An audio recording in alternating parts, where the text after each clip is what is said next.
now we're going to take you to the Paris Motor Show. In the past, this was one particular show that was very relevant to the European consumer, but over the past few years, it started becoming more and more relevant for you and me, the Indian consumers as well. And this year in particular, we've seen a lot of made in India vehicles debuting there also. So let's go across to the French capital. Abhishek Gupta was at the show to bring you this report.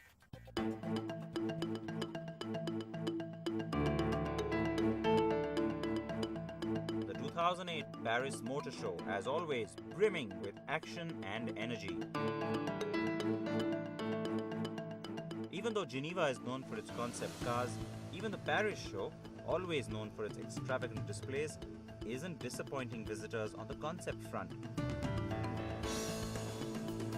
From Renault's new green car concept, the ZE, which stands for zero emission, which has a body design like a thermos flask, to Nissan's concept car, the Nuvo, which is again an electrically operated car designed specially for cities and has only 3 seats.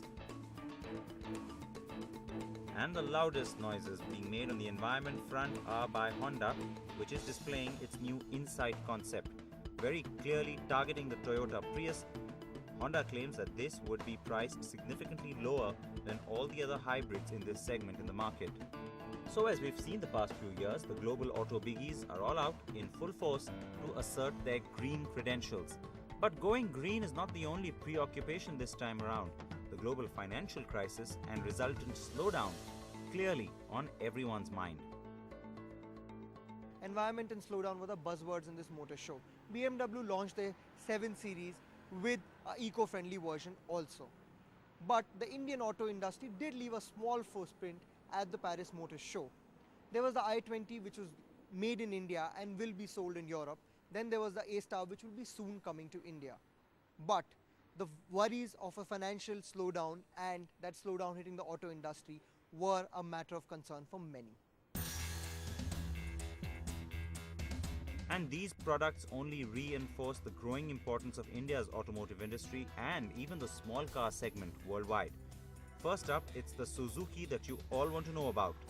Maruti and Suzuki's new Alto, or as we know it, the soon-to-be launched A-Star. What you see behind me is the much-awaited A-Star by Suzuki. In India, it will be called the A-Star, while in Europe, it will be called the Alto, and priced between the Swift and the Zen Estilo. What's interesting to notice here is that Suzuki will not discontinue any of its existing models and will launch this along with the other products in the market. Not too surprising since we have the first generation Alto or R800, the second gen or the old Zen, and the third gen Alto all selling alongside in any case. Now the fancy lights and the flamboyant curves are gone. The concept from the Delhi Auto Expo certainly looked far more exciting, but there is a certain flair of the design that has come through. Suzuki lives up to its tradition though of providing fuel-efficient cars, and that will be the A-Star's USP. It is also truly compact at 3.5 meters long, and it's got a 4.5 meter turning radius, making it ideal for Indian roads, the size guaranteeing an excise duty cut as well, which means you can expect attractive prices. The car also sports a stylish music system with a good CD player. The new Alto A-Star has a 5-speed manual and a 4-speed auto gearbox option for Europe. We'll have to wait and see what gets launched in India in just a few weeks. Maruti Suzuki will continue with 6 products in the small car segment in India, which means more choice for the consumer, but some cannibalization is inevitable for Maruti. The A-Star will compete head-on with the i10 in India, and the verdict will only be out once we drive it as to which is the better of the two. Now remember, we told you Maruti is also exporting 50,000 units of its new car to Nissan. Well, it's the A-Star once again that will also be sold as the Nissan Pixo in Europe. The car looks very much Nissan with the characteristic face and grille styling, though if you look closely, you can tell it's the same car as the A-Star/Alto. But that's not the only Indian flavor at the Porte Versailles this year. The i20 from Hyundai also made ripples at the motor show. Yet another made in India car which will be sold across the world. The i20 was launched in the Paris Motor Show, will be produced only in India but sold across the world. This segment is a very important segment in the European market contributes to around 30% of the total sales. And with this car, Hyundai hopes to make a dent in the market share.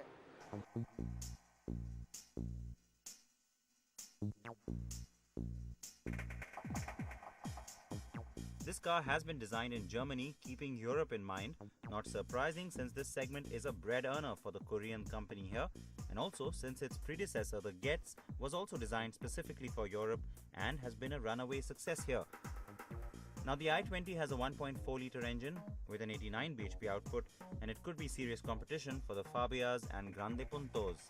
The Indian consumer can hope to get this car by the end of this year, and with this new weapon in its B+ segment arsenal, Hyundai will finally also hope to break the Maruti Swift's monopoly. After the Verna and Accent and the i10 and Santro, even the Getz will continue to sell alongside the i20 in the Indian market.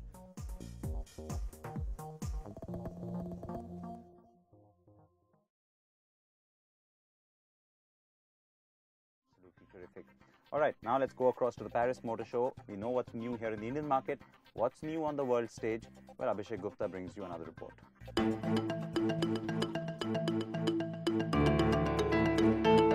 This year, things were pretty hectic at Paris. As we already told you last week, the industry was preoccupied with trying to make sense of the economic crisis and also the resultant changes in the way the industry now has to work.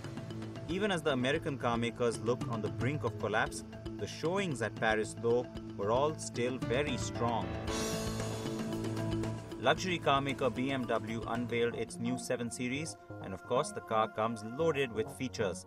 True BMW style enhanced by a huge 10.2-inch GPS screen, a 13 GB music player, a new suspension, and lots more of the usual 7 Series technology like roll stabilization, stability control, and traction control. And there's more, the all-new dynamic control, where the driver can choose between comfort, normal, sport, and sports plus modes. Now, doesn't that sound a bit Audi-like? Now, there are also some cool safety features on this car, like active cruise control, lane departure warning, blind spot detection, a head-up display, automatic high-beam lights, and night vision. But that wasn't the only action on BMW's stand.